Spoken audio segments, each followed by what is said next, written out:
Hello hello friends, బాగున్నారా? ఇప్పుడు మనం బండి ఆగి ఉన్నప్పుడు మళ్ళీ స్టార్ట్ అవ్వాలంటే ఏ విధంగా అవ్వాలి?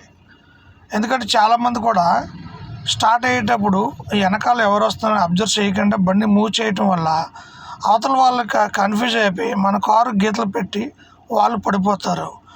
వాళ్ళు పడిపోతే అప్పుడు వెనకాల ఏదైనా వెహికల్ వస్తే చాలా ప్రమాదం జరుగుద్ది. కాబట్టి మనం ఇప్పుడు ఏం చేయాలి?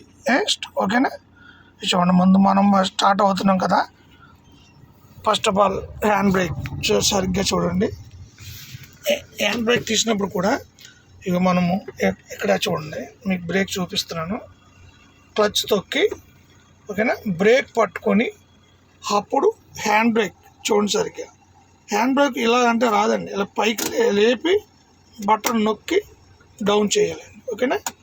ఓకే, ఇంతవరకు మరి ఓకే. మరి ఇప్పుడు మరి రోడ్డు మీద మనం వెళ్తున్నాం కదా. రోడ్డు మీద వెళ్ళేటప్పుడు మనకాల ఈ వెనక ఎవరు వస్తున్నారు అబ్జర్వ్ చేయాలండి. అబ్జర్వ్ చేసి ఇదిగోండి రైట్ సిగ్నల్ వేసుకోవాలి మనం. ఇదిగో రైట్ సిగ్నల్ వేసాను, చూశారు కదా, రైట్ సిగ్నల్.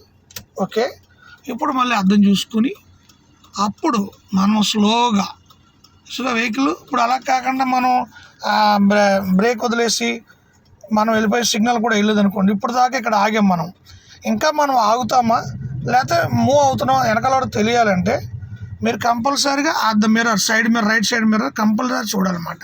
అది చూసాక స్లోగా రైట్. ఓకేనా? సరే, చాలా జాగ్రత్తగా చూడాలి. ఇది చాలా చిన్న విషయం అనుకుంటారు, కానీ వెనకాల వచ్చే వెహికల్ పాపం వాళ్ళకి మనం మూవ్ అవుతున్నట్టు తెలియదు. కాబట్టి సిగ్నల్ వేసి అవసరం హార్న్ కొట్టి మనం మూవ్ అవ్వాలన్నమాట. ఓకేనా? అప్పుడు రోడ్డు ఎక్కాలి మనం. ఓకేనా? Thank you.